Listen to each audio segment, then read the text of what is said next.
মৰমৰ দশমমান শ্ৰেণীৰ ছাত্ৰ ছাত্ৰীসকল এক্সাৰসাইজ 7.3 কোৱেশ্চন নম্বৰ 3 লৈকে কৈ দিয়া হৈছে আজি তোমালোকক কোৱেশ্চন নম্বৰ 4 টো কৈ দিবলৈ লৈছো সেই চতুৰ্ভুজৰ কালি নিৰ্ণয় কৰা যাৰ শীৰ্ষবিন্দুবিলাক ক্ৰম অনুসৰি ইমান আৰু ইমান দিয়া আছে নহয় তোমালোকে কৰিলা কি লিখিলা ধৰা হল শীৰ্ষবিন্দু কেইটা ক্ৰমে এনেকে তোমালোকে লিখি ললা তাৰনে তোমালোকে চাৰিটা শীৰ্ষবিন্দু পালা কি হয় চতুৰ্ভুজ এটাৰ তোমালোকে ৰাফ এনেকে এটা চতুৰ্ভুজ যিকোনো আঁকিব পাৰা আঁকিলে নহয় ইয়াত তোমালোকে a দিলা ইয়াত b ইয়াত c ইয়াত d হয়নে আৰু ইহঁতৰ স্থানাংক বিলাক তোমালোকে ক্ৰমান্বয়ে লিখিলা যেনেকৈ এটো আছিল -4, -2 এটো a স্থানাংক তাৰপিছত b স্থানাংক কিমান আছিল তোমালোকৰ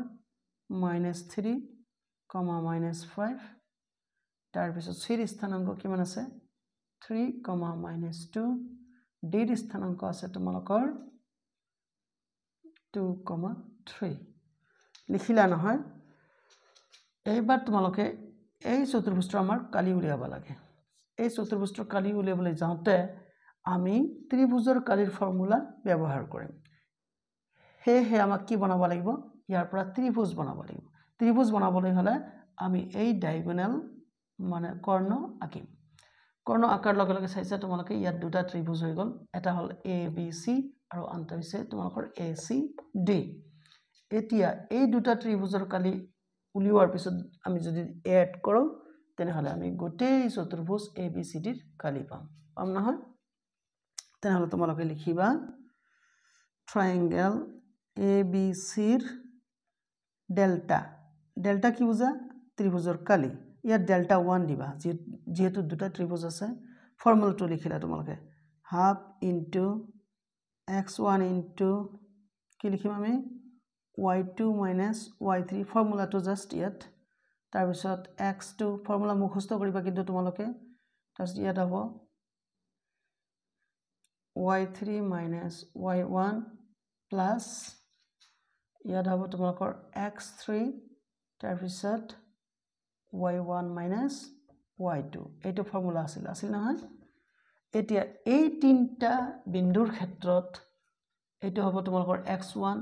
এইটো হ'ব x2 এইটো হ'ব তোমালোকৰ x3 তেনেকৈ y1 y2 y3 ফাইন এতিয়া আমি ভ্যালু বিলাক পুট কৰিম হাফ ইনটু x1 ৰ মান আছে তোমালোকৰ কিমান -4 লিখিলা y2 ৰ মান কিমান আছে এইটো যেহেতু আমাৰ y2 ৰ মান হ'ব -5 তোমালোকে -5 লিখিলা মাইনাস y3 ৰ মান কিমান আছে -2 এই কাৰণে ইয়াত তোমালোকে কাৰ্লি ব্ৰেকেট দিবা ইয়াত আকৌ -2 লিখিব লাগিব ফাইন এটো হৈ গল তাৰ পিছত আছে তোমালোকৰ প্লাস x2 মানে হল তোমালোকৰ -3 আগতে কৈ দিছিলো -3 y3 মান কোনটো আমাৰ y3 মান নিশ্চয় -2 তোমালোকে -2 লিখিবা ইয়াত কাৰ্লি ব্ৰেকেট দি লোৱা -2 লিখিলা নহয় তাৰ পিছত y1 ৰ ভ্যালু কিমান আছে -2 এখানে -2 দিলা নহয় দুটা পদ পালা আন এটা পদ বাকি আছে তোমালোকৰ x3 মানে হল তোমালোকৰ 3 y1 minus y2 y1 হল তোমালোকৰ -2 এইটো তেনেহলে আমি লিখিম কি ইয়াত -2 minus -5 লিখিলা নহয় বাস এতিয়া আমি কৰিম কি ইয়াক সৰল কৰিম এইটো সৰল কৰিবলৈ যাওঁতে আমি কৰিম কি সমান দি হাফ আচ্ছা ইয়াত তোমালোকে লিখিলা -4 তাৰ পিছত এইটো হ'ব তোমালোকৰ -5 মাইনাস ইনটু মাইনাস প্লাস 2 তাৰ পিছত প্লাস সিধা কৰিম আমি প্লাস ইনটু -3 তোমালোকে -3 লিখা টেনশনটো দূৰ হৈ যাওক তাৰ পিছত ইয়াত -2 মাইনাস ইনটু মাইনাস প্লাস 2 হৈ গল তাৰ পিছত প্লাস ইয়াত তোমালোকে 3 লিখিলা নহয় 3 লিখাৰ পিছত -2 তো আছে minus into minus plus 5 bracket close কৰিলা ইকুৱেল টু তোমালোকে লিখিলা হাফ ইনটু ইফালে চোৱা -4 ইনটু কি হ'ব -5 plus 2 তেনেহলে কিমান হ'ব নিশ্চয় -3 হ'ব এটো -3 -3 into -2 plus 2 কিমান হ'ব 0 তাৰ পিছত হ'ব তোমালোকৰ ইয়াত 3 -2 plus 5 তাৰনে +3 ক্লিয়াৰ হাফ into ইফালে তোমালোকে লক্ষ্য কৰিছা minus into minus plus 3 4 jar 12 12 হৈ গল 3 0 jar 0 এটো লিখাৰ আমাৰ দৰকাৰে নাই 3 3 গুণ 9 9 ক্লিয়াৰ তেনেহলে আমাৰ ইকুৱেল টু কি হৈ গল তলত 2 থাকিব হাফৰ কাৰণে 2 তাৰছত 9 12 plus 9 কিমান হ'ব 21 তেনেহলে 21/2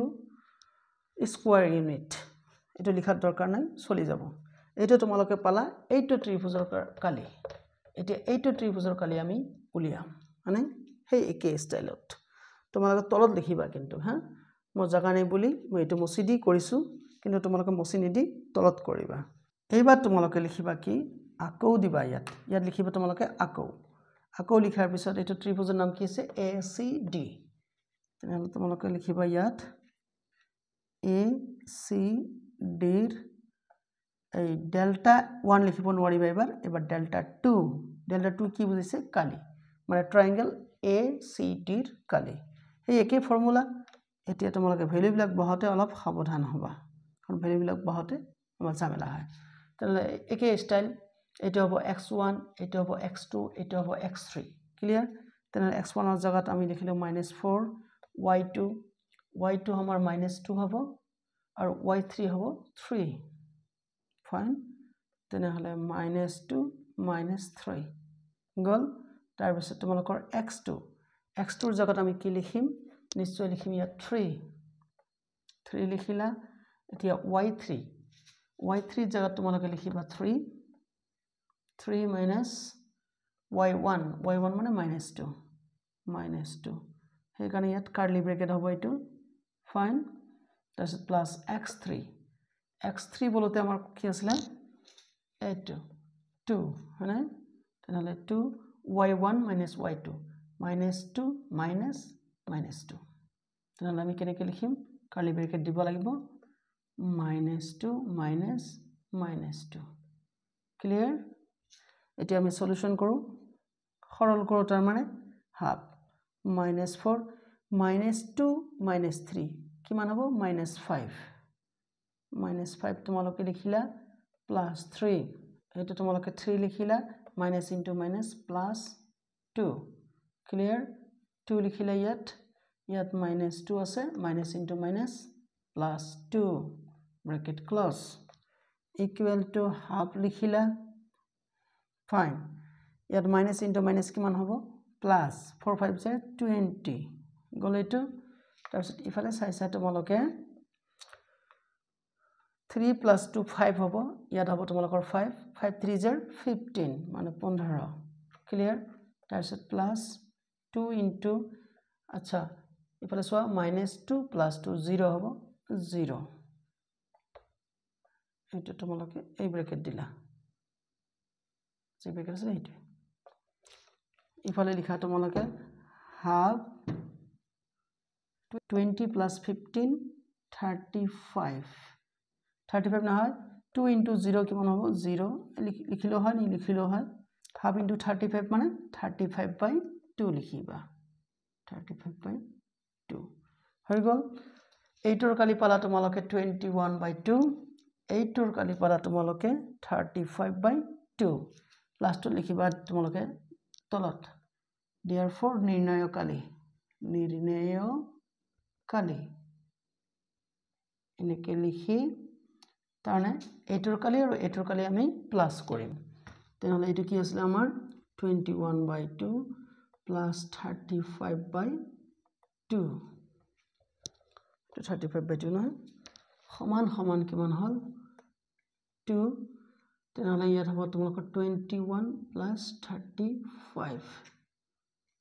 কিমান হ'ব ইয়াত 2 21 plus 35 কিমান হল 56 এতিয়া 56 ক তোমালোকে 2 দি যদি কাটাকাটি কৰা কিমান বাৰ যাব 28 লাষ্টত তোমালোকে লিখিবা ইউনিট স্কোয়াৰ তেনেহ'লে আমাৰ আল্টিমেট ৰিজাল্ট আহিল 28 ইউনিট স্কোয়াৰ ইয়াৰ তোমালোকৰ অংক আশা কৰিছোঁ তোমালোকে বুজিব পাৰিছা প্লিজ মোৰ চেনেলটোক তোমালোকে লাইক কমেণ্ট শ্বেয়াৰ কৰিবা আৰু সাবস্ক্ৰাইব কৰিবা চোৱাৰ কাৰণে ধন্যবাদ